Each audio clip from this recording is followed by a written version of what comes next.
नमस्कार साथियों, द्रोणास गुरुकुल में आप सभी का स्वागत है। आशा करते हैं आप सभी लोग बढ़िया से हैं। जो भी नए विजिटर्स हैं वो कृपया चैनल को सब्सक्राइब कर लीजिए और ये वीडियो देखने के बाद अगर पसंद आए तो ज़रूर वीडियो को लाइक करके तभी जाइएगा।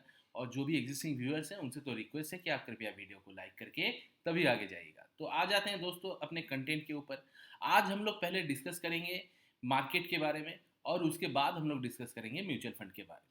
इस वीडियो का टॉपिक जो है वही है, ठीक है, क्योंकि आज संडे है और संडे को हम लोग एक बेहतरीन म्यूचुअल फंड के बारे में हमेशा डिस्कस करते हैं, ठीक है। तो पहली बात हम लोग मार्केट के बारे में देख लेते हैं कि मार्केट का हाल कैसा था। उसके लिए हम लोग हमारे इंडेक्स में चेक करेंगे निफ्टी 50 में, ठीक है। तो देखिए निफ्टी 50 में थोड़ा बहुत गिरावट दिखाई दे रहा है और ये गिरावट का मौका एक इन्वेस्टर के लिए हमेशा मतलब वरदान रहता है, क्योंकि देखिए इन्वेस्टर के पास पैसा होता है कम। एक एच के जैसा रिटेलर के पास तो उतना पैसा नहीं होता है। हम लोग अमूमन उतना पैसा लेके मार्केट में नहीं आते हैं। जितना भी लेके आते हैं उसको हम लोग ज़्यादा से ज़्यादा मल्टीफोल्ड में कन्वर्ट करना चाहते हैं। और म्यूचुअल फंड में गिरावट के वक्त ही आप कम कीमत में बहुत ज़्यादा एनएवी ले सकते हैं। तो अभी कैसे देखते हैं मार्केट को? जी देखिए, एक दिन में तो गिरावट दिखाई दे रहा है। 5 दिन में अगर हम लोग चेक करेंगे तो मार्केट यहाँ पे पॉजिटिव में दिखाई दे रहा है आपका। हालांकि ज़्यादा पॉजिटिव नहीं है, सिर्फ आधा परसेंट भागा है। एक महीने में देखते हैं 2.32% भाग गया है, बहुत बढ़िया है। यहाँ पे तो सेविंग्स अकाउंट में 3% मिलता है पूरा एक साल में, यहाँ पे एक महीने में मिल गया, बढ़िया है। 6 महीने में कितना भागा है? अरे बाप रे, 9.61% करीब करीब 9.10% आपका यहाँ पे भाग गया है एक 6 महीने में, ठीक है। Nifty 50 large cap. तो बीच में क्या गिरावट नहीं आया जी? बहुत गिरावट आया जी। देखिए यहाँ पे एक थोड़ा गिरावट आया, फिर यहाँ पे एक गिरावट आया, ठीक है। यहाँ पे अगर आप देखिएगा तो यहाँ पे एक गिरावट आया 3% के करीब, यहाँ पे एक गिरावट आया, यहाँ पे भी 2.25% के करीब, यहाँ पे भी एक गिरावट आया 2% के करीब। यहाँ पे तो 4 तारीख को कितना गिरावट आया था आपको पता ही है, 5.6% के करीब, करीब करीब 6% आप कह सकते हैं गिरावट आया था। लेकिन उसके बाद क्या हुआ? उसके बाद हमेशा मार्केट फिर से उठ खड़ा हुआ और जो लोग भी लंबे समय के लिए निवेश किए हैं मार्केट में, वो लोग को पॉजिटिव रिटर्न मिल रहा है। ओवर वैल्यूड है आपका मार्केट, बहुत ओवर वैल्यूड है, लिक्विड फ्लो, लिक्विडिटी बहुत ज़्यादा है, वो सब दूर का बात है, ठीक है। वो मैक्रो इकोनॉमिक्स में हम लोग नहीं जाएंगे। हम लोग मार्केट में मोटा मोटी चेक करेंगे हम लोगों का जो एफडी में रिटर्न आता है, जो सेफ सेफर इन्वेस्टमेंट आता है, उससे क्या बढ़िया रिटर्न मिलता है? जी ज़रूर मिलता है, इन द लॉन्ग रन आपको मिलता है। क्योंकि देखिए आप, पहले क्या होता था, पहले के ज़माने में किसी का अगर शादी होता था वहाँ पे साइकिल दहेज में दिया जाता था, उसके बाद आया बाइक दहेज में दिया जाता है, उसके बाद अभी तो फिलहाल कार दिया जा रहा है। आगे भविष्य में क्या दिया जाएगा? भविष्य में देखा जाएगा कि उन लोगों को फ्लैट दिया जा रहा है, घर दिया जा रहा है दहेज में, ठीक है। ऐसा होगा भविष्य में, ठीक है। क्योंकि मनुष्य जो है वो हमेशा अपने कंफर्ट को एक्सट्रीम लेवल में बढ़ाना चाहता है। पहले के ज़माने में हम लोग जो साइकिल से स्कूल जाया करते थे, साइकिल से ऑफिस जाया करते थे, अभी वहाँ पे वो लोग क्या करते हैं, वहाँ पे वो लोग बाइक से जाया करते हैं, स्कूटी से जाया करते हैं। कोई कोई तो कार से भी जाया करते हैं, ठीक है, ऑफिस हो या स्कूल हो वगैरह हो गया, ठीक है। तो इससे इससे क्या पता चलता है? इससे यही पता चलता है कि मनुष्य जो है वो अपना इकोनॉमी को हमेशा बढ़ाता रहेगा, खर्चा करता रहेगा तो इकोनॉमी में पैसा आता रहेगा और बढ़ता जाएगा, चाहे मार्केट ओवर वैल्यूड हो या ना हो। अगर मार्केट ओवर वैल्यूड है, मेरे को तो ये लगता है कि मार्केट दोबारा उसको रिकॉप करता है, ठीक है, क्योंकि इंसान का खर्चा भी बढ़ता है ना। पहले अगर आप 100 रुपये में पूरा थैले भर का बाजार लेके आते थे, तो अभी 100 रुपये में आपका थैले भर का क्या, थैले का एक कोना भी नहीं भरता है। अगर आप बाजार में जाएंगे तो आपका 500 हज़ार रुपये मिनिमम खर्चा हो जाता है। तो उसी तरह से यहाँ पे देखिए 6 महीने में मार्केट बढ़ा है। ईयर टिल डेट मतलब जनवरी से लेकर अभी तक 8% भाग गया है, एक साल में 25% भाग गया मार्केट, ठीक है।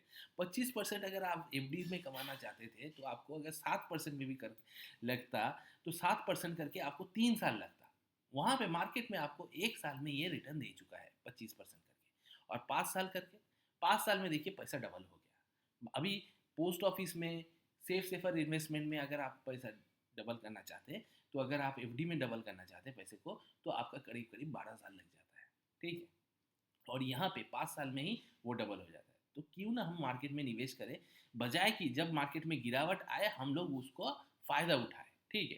तो क्योंकि देखिए 5 दिन में तो ये पॉजिटिव में हो गया, 1 महीने में पॉजिटिव में हो गया, 6 महीने में पॉजिटिव हो गया। तो एक दिन का जो गिरावट आता है, ये कभी कभार जो गिरावट आता है 1 वीक में हो गया या 4 वीक में हो गया, तो वहाँ पे हम लोगों को उसका फ़ायदा उठाना चाहिए। इसीलिए मैंने भी तो अपना जो है, मैंने क्या किया, अपना जो SIP चल रहा है उसको कंटिन्यू किया, चलते दिया, और जब भी मार्केट में गिरावट आता है वहाँ पे मैं एक टॉपअप कर देता हूँ। मेरे म्यूचुअल फंड के बारे में जो मैं करता हूँ वही मैं बता रहा हूँ यहाँ पे, ठीक है। कोई भी डायरेक्ट बाई और सेलिंग रिकमेंडेशन नहीं है। अगर आपको करना है तो अपने हिसाब से सोच विचार करके कीजिएगा, ठीक है। एजुकेशनल पर्पस वीडियो है। अच्छा, तो अभी यहाँ पे आ जाते हैं। तो कौन सा म्यूचुअल फंड में अभी मैं फ़िलहाल में काम कर रहा हूँ? अभी मैं काम कर रहा हूँ HDFC small cap mutual fund में, ठीक है। ये बहुत ही बढ़िया म्यूचुअल फंड है। अभी फ़िलहाल गिरा हुआ है, इसलिए मैं यहाँ पे निवेश कर रहा हूँ, ठीक है। क्योंकि निवेश जो है वो हमेशा गिरावट में करना चाहिए। देखिए 1 महीने में देखिए ये 5% भाग गया है, 6 महीने में देखिए 17% भाग गया है, 1 साल में देखिए 73, करीब करीब 43% भाग गया है, 3 साल में देखिए आपका एनुअलाइज्ड हर एक साल का 28% करके भागा है। मतलब अगर किसी ने 3 साल का अगर SIP भी किया होता अगर 5,000 करके, तो टोटल जमा किया होता 1,80,000 रुपये, और जमा हुआ जाता यहाँ पे आपका बन जाता 2,68,000, ठीक है। इसको मैं थोड़ा इनलार्ज कर लेता हूँ। देखिए 2,68,000 आपका बच जाता, करीब करीब यहाँ पे 49% आपका एक्सेस है, ठीक है। और 5 साल में अगर आपने यहाँ पे 5,000 करके किया होता तो 3 लाख जमा किए होते, टोटल बन चुका होता 5 लाख, ठीक है। तो जो लोग कार खरीदने जाते हैं, ठीक है, कार खरीदना जाते हैं जहाँ पे 5 लाख 6 लाख लगता है, उन लोगों के लिए तो ये एक बढ़िया सा कैलकुलेटर के जैसा निवेश है। यहाँ पे आप लोग देखिए, अगर आप 5,000 करके हर महीना निवेश किए होते तो 5 साल में आपका 3 लाख बन चुका होता, उससे एक बढ़िया सा 5 लाख का कार आप हमेशा खरीद सकते थे। ये रिटर्न मिला है ओवर द पास्ट, ये रिटर्न मिला है। इन फ्यूचर ये ऐसा मिल सकता है, ये बात सही नहीं है। इससे ज़्यादा भी मिल सकता है, इससे कम भी मिल सकता है, ठीक है। लेकिन अमूमन इसका एवरेज ही होना चाहिए, ठीक है। तो यहाँ पे वन टाइम में अगर आप निवेश किए होते, मतलब मान लीजिए अगर आप वन टाइम यहाँ पे 1 लाख का निवेश किए होते, यहाँ पे इसको मैं 1 लाख कर देता हूँ। हाँ, 1 लाख का वन टाइम निवेश किए होते, 5 लाख में अगर किए होते, 5 साल पहले अगर किए होते 1 लाख का, तो यहाँ पे 1 लाख का आपका 32,000, 3,32,000 आपका बन चुका होता। और 3 साल में 1 लाख का 2 लाख बन चुका होता, मतलब करीब करीब डबल हो गया। 1 साल में 1 लाख का 73,000। तो क्यों ना हम म्यूचुअल फंड में निवेश करें जब यहाँ पे भी गिरावट मिले उस समय पे। तो इसलिए मैंने यहाँ पे टॉपअप किया जब मार्केट में गिरावट आया। तो हर टॉपअप के साथ साथ, मतलब हर एक गिरावट के साथ साथ मैं थोड़ा थोड़ा करके टॉपअप करता जा रहा हूँ, ठीक। और जब भी गिरावट होगा तो मेरे को यहाँ पे टॉपअप करना है। इसलिए मार्केट की गिरावट से मैं डर नहीं रहा हूँ। अगर मार्केट गिरता है तो हर एक गिरावट को मैं अपॉर्चुनिटी बना के उसमें निवेश करूँगा, ठीक है। और इसमें निवेश करेंगे, इस फंड में निवेश करेंगे तो कहाँ कहाँ पे आपका पैसा लग जाएगा जी। देखिए यहाँ पे अगर निवेश करेंगे तो आपका टोटल जो पैसा है वो 79 कंपनीज में निवेश हो जाता है, ठीक है। करीब करीब 79 कंपनी में निवेश हो जाता है, जहाँ पे बैंक ऑफ बड़ौदा से लेके first source solution, e class services, Aster DM, Sonata software, PNC, great eastern shipping corporation, SKF, Kirloskar, Fortis health care, और कौन कौन सी कंपनी है, Bajaj electrics, Eris life science, equity small finance, Indian bank, power mesh, Kalpataru projects, Voltamp transforms limited, PVR INOX, KE industries, Apar industries, Surajit engineering, Safari industries, Gabriel Indian, और बहुत बहुत सारी company है। ये सभी कंपनी के बारे में जानना ज़रूरत नहीं है, फिर भी आप देखिएगा कि यहाँ पे अगर आप चेक कीजिएगा तो बहुत सारे कंपनी हैं जिसके बारे में आप जानते हैं, जैसे कि फेडरल बैंक हो गया, चंबल फर्टिलाइजर्स हो गया, ठीक है, IDFC लिमिटेड हो गया, ये इसका तो हमारे ही घर के पास में इसका ऑफिस भी है, ठीक है, BML हो गया। तो मेरे को इतना देखने का ज़रूरत नहीं है कि कौन से कंपनी में यहाँ पे निवेश हो रहा है और निवेश नहीं हो रहा है। मैं अपना पैसा दे रहा हूँ, यहाँ पे जो फंड मैनेजर है वो अपने सूझ विचार के अनुसार कंपनी को खरीद रहे हैं और बेच रहे हैं या प्रॉफिट बुक भी कर रहे हैं, ठीक है। और सेक्टर्स, बहुत सारे सेक्टर्स में निवेश है, ऐसा नहीं है कि सिर्फ एक ही सेक्टर में निवेश है। सर्विसेज लेके अदर्स में है, कैपिटल्स में है, फिनेंशियल्स है, हेल्थ केयर है, कंस्ट्रक्शन है, ऑटोमोबाइल है, ठीक है, कंज्यूमर स्टेपल्स है, मेटल्स एंड माइनिंग है, ठीक है, यहाँ पे देखिए इसका, अगर किसी को एडवांस रेशियो अगर पता है, ठीक है, तो लोगों को पता चलेगा कि यहाँ पे देखिए टॉप में करीब करीब 16% का निवेश है, ठीक है।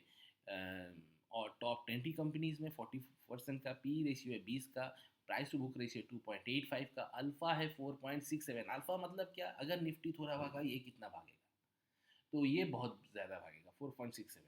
बीटा कितना है 0.83, मतलब कितना गिरेगा, ठीक है, अगर मार्केट गिरता है तो ये कितना गिरता है 0.83, उसके हिसाब से तो बहुत ही कम गिरता है, मतलब मार्केट जितना गिरता है इससे कम गिरता है, लेकिन भागने में ये सबसे ज़्यादा भागता है, ठीक है। शार्प रेशियो 1.35, शॉर्टिंग और 2.24। इसका मिनिमम इन्वेस्टमेंट है 100 रुपये से, मतलब आप अपना निवेश जो है 100 रुपये से भी स्टार्ट कर सकते हैं, और उसके बाद आप अगर चाहें तो 100 रुपये का भी दे सकते हैं, ठीक है, मतलब वन टाइम इन्वेस्टमेंट। और SIP ये भी मिनिमम 100 रुपये का है, तो आप 100 रुपये का SIP भी कर सकते हैं, और 100 रुपये का आप एक साथ एक मुश्त राशि भी दे सकते हैं, ठीक है, वन टाइम इन्वेस्टमेंट भी दे सकते हैं, ठीक है। जैसे मान लीजिए अगर आपके पास 1,000 रुपये का एक्स्ट्रा आ गया कहीं से, घर में बच गया बाजार करके, तो 1,000 रुपये आप वहाँ पे निवेश कर दिए, ठीक है। उसी तरह से यहाँ पे देखिए इसका फंड का रिटर्न कितना है, एक साल का 43%, कैटेगरी का है 53.6%, रैंक है इसका 27%। इसीलिए मैं इस वन म्यूचुअल फंड में अभी निवेश कर रहा हूँ, क्योंकि ये अभी गिरा हुआ है अपने कैटेगरी के अनुसार, ठीक है, कैटेगरी से गिरा हुआ है। लेकिन क्या ये भविष्य में कैटेगरी को ओवरकम कर सकता है? ज़रूर कर सकता है, क्यों नहीं कर सकता है। देखिए ना, 3 साल में जब हुआ था तब यहाँ पे 26.9% है, लेकिन यहाँ पे 28.8% है, मतलब 3 साल में ये कवर कर देता है। 5 साल में फिर यहाँ पे थोड़ा चुक जाता है 29.5, और यहाँ पे 27।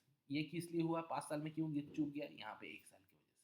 तो अभी इसमें निवेश करने का मौका है, अभी इसमें हम लोग निवेश करेंगे गिरावट में, तो जब ये भागेगा तब वहाँ पे हम लोग प्रॉफिट बुक भी कर सकते हैं या फिर उसको होल्ड भी कर सकते हैं, ठीक है। जो लोग लॉन्ग टर्म इन्वेस्टर है वो लोग होल्ड कीजिएगा, और जो लोग को लगेगा नहीं कि अभी थोड़ा प्रॉफिट बुक किया जाए तो प्रॉफिट बुक भी कर सकते हैं, ठीक है। क्योंकि देखिए पैसा जो है हम लोग हमारे जो सेविंग्स में डालते हैं, सेविंग्स करके रखते हैं या FD में डालते हैं, उसको तो हम संग संग नहीं तोड़ते हैं ना, कभी ज़रूरत होता है तभी तोड़ते हैं। तो उसी तरह से यहाँ पे म्यूचुअल फंड में भी आपको होना चाहिए, इससे आपको लॉन्ग टर्म में कंपाउंडिंग का इफेक्ट बेनिफिट मिलता है, ठीक है।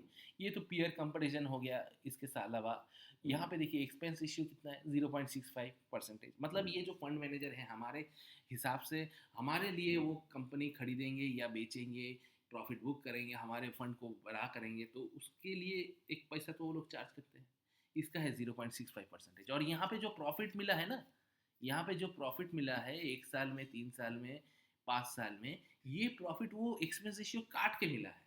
ऐसा नहीं है कि वो बाद में काटेगा, हिडन चार्जेस है नहीं, यहाँ पे जो भी है ओपन है।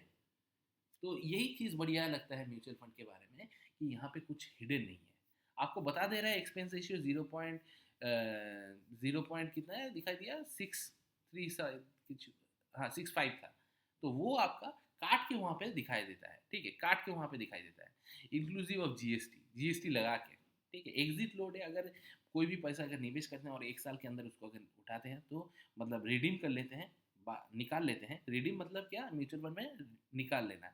तो अगर रिडीम करते हैं तो वहाँ पे आपको 1% का चार्ज देना पड़ता है, मतलब 100 रुपये में 1 रुपये का आपको देना पड़ेगा, ठीक है। वो भी 100 रुपये किसके ऊपर, प्रॉफिट के ऊपर, ऐसा नहीं है आपका पूरा अमाउंट के ऊपर आपको देना पड़ेगा, ठीक है।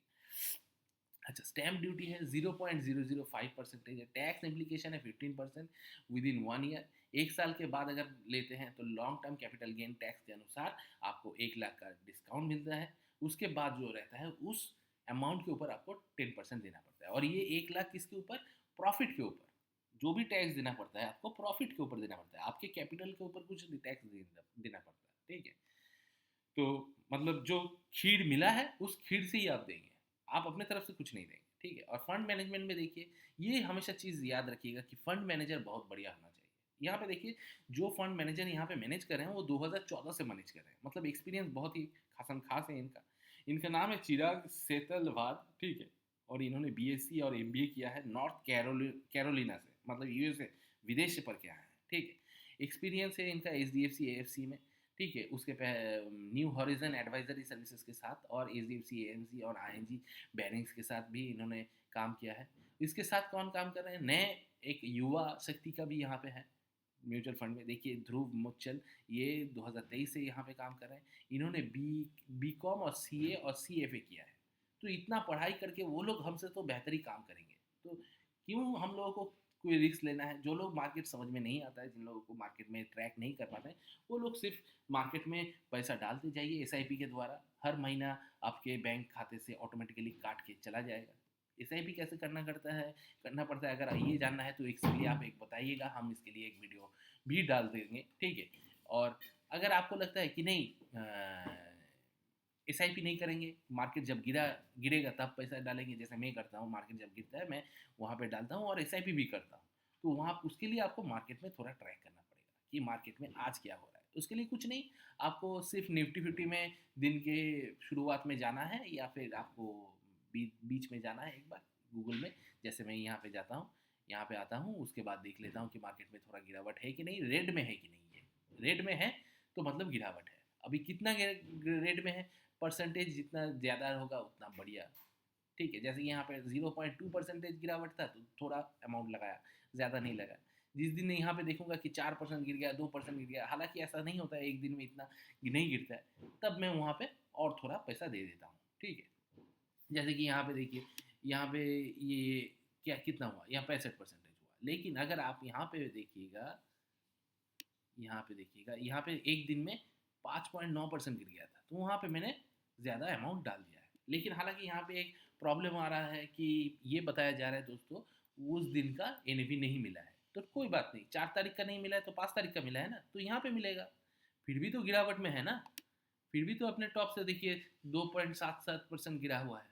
तो यहाँ पे 5 तारीख का मिला था, कुछ यूपीआई का पेमेंट का या वगैरह कुछ इशू था, जिसकी वजह से म्यूचुअल फंड को पैसा नहीं मिला था उस दिन को।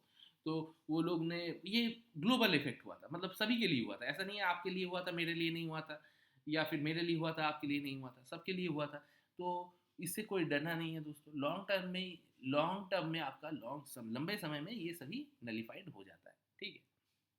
तो यहाँ पे ये फंड मैनेजर हम लोगों को बढ़िया लगा, ठीक है। प्रोज एंड कॉन्स में देख लीजिए, लोअर एक्सपेंस रेशियो है, 3 और 10 साल का इसका कैटेगरी हायर से ज़्यादा रिटर्न दिया है, मतलब अपने इंडेक्स से ज़्यादा परफॉर्म किया है। कॉन्स क्या है, 1 and 5 years में इसका लोअर रिटर्न है, जो हम लोगों ने पहले देखा, ठीक है। और लो रेटिंग है, 2 है। कोई बात नहीं, यहाँ पे रेटिंग 2 हो तो इसी में तो हम लोगों को निवेश करना है, जब गिरावट में मिले तभी निवेश करना है, ठीक है। तो आशा करते हैं दोस्तों ये वीडियो पसंद आया है। अगर यहाँ तक वीडियो को देख लिए तो बहुत बहुत बढ़िया, बहुत बहुत धन्यवाद, ठीक है। और इसमें निवेश कर सकते हैं, इसमें कोई भी डायरेक्ट बाई और सेलिंग रिकमेंडेशन नहीं है। ये वीडियो जो है एजुकेशनल पर्पस वीडियो है। मैं कोई सेबी रजिस्टर्ड बंदा नहीं हूँ, इसलिए मुझे ये बोलना ज़रूरी पड़ता है, ठीक है। अगर आपको इसमें निवेश करना है तो ज़रूर सोच विचार करके एक फिनेंशियल एडवाइज़र के साथ बात करके तभी निवेश कीजिएगा, ठीक है। तो आज के लिए इतना ही दोस्तों, मिलते हैं अगले वीडियो में। तब तक जय जवान जय किसान, धन्यवाद दोस्तों।